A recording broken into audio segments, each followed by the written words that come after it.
right, let's welcome in Michael McCann from UNH Law. He is a professor there as well as Sportico's legal expert. He is here alongside Tom Giles. You know, one of the questions I think all of us have, Michael, is when you look at this lawsuit, how viable, how strong is it really?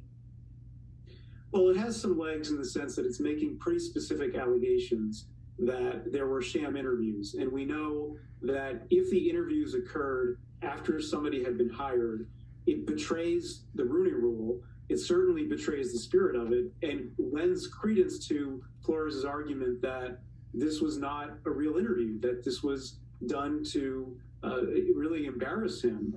I think the tricky part there is going to be the Giants will have a number of defenses in that scenario to say, we hadn't yet hired anyone else. We know that coaches can back out at the last second. We saw Josh McDaniels do that with the Colts several years ago. So it has some real hurdles, this lawsuit, but it doesn't have to win. It really has to get past a motion to dismiss. Then it becomes problematic for the league more than it is now, because then it goes into pretrial discovery, interrogatories, depositions, turning over emails, all of that. So, Michael, the other thing, too, is that, we just read that statement from Jerry Jones, and I can't really wrap my head around why the league, as quickly as it did, would dismiss the lawsuit, dismiss these claims by Brian Flores when basically were presented text messages which showed that the interview looked like a sham. Yeah, and how do they know better? I mean, how do they know so quickly in the span of whatever number of hours between the filing of the complaint and that statement? I don't think it's possible that they could know if an owner had offered $100,000 or not to lose games. I mean, there are a lot of specific facts in there that would take research. Now, the NFL is going to say they are disputing that they committed an illegal act. So they could argue that they weren't saying everything in the complaint is untrue, that the allegation of illegality, is what they're denying. They could hold some sort of independent investigation, at least they'll call it an independent investigation into some of the claims. But yeah, and also we should note it's a PR statement. It's not from the lawyers. It's not a court filing. It's intended to sort of quell discussion about it. I don't think it had that effect at all. And similarly, Jerry Jones saying that Flores' intent was to, I think, improve things. No, that it had more of an intent than that with the lawsuit. It's to take on the league. You know, Michael, historically, employment cases are really difficult to win for the plaintiff, right? They're often decided in favor of the defendant. How does Brian Flores win a case like this? And it just broke not long ago that Bobby Rush, a Democratic congressperson from Illinois, has asked for a hearing on the issue of systemic racism in the NFL. Does that help? Does that hurt? Does that contribute to this case at all? Well, it can't hurt because it would mean potentially that members of teams are asked to testify, maybe even subpoenaed to testify. So there's no downside for Flores in terms of getting additional evidence.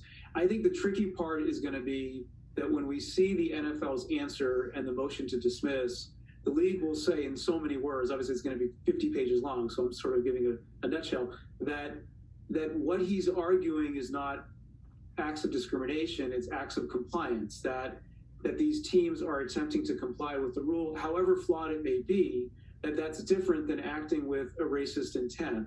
And, again, with the Giants example, I think could be powerful. Even Belichick's texts, which would suggest that the Giants had already hired their person. Well, Bill Belichick isn't the person who decides who is the coach of the Giants.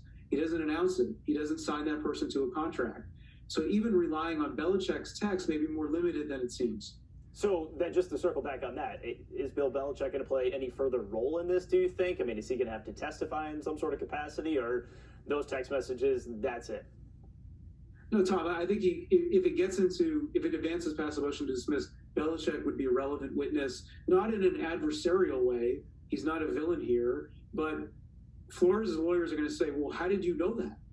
Right? Somebody told you. Who tipped you off? It's very relevant to Flores' lawsuit. So for Bill Belichick, this could be a case, again, where he's not in a negative light, but I'm sure he doesn't want to be involved nobody wants to be involved in federal litigation.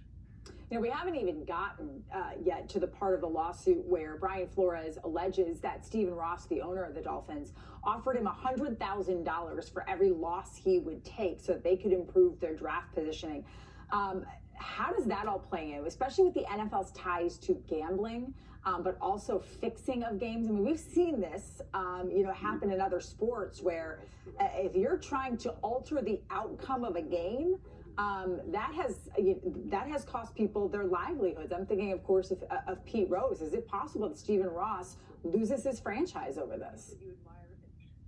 It is possible. I think we have to wait and see if that allegation is supported by some corroborating evidence, whether it's testimony, whether it's emails. I think, in defense, just to play devil's advocate, there's a lot mentioned in a complaint that may or may not be provable.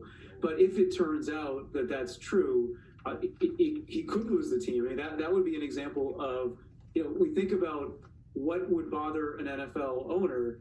Daniel Snyder's actions or allegations of misconduct, that didn't animate them to try to expel him.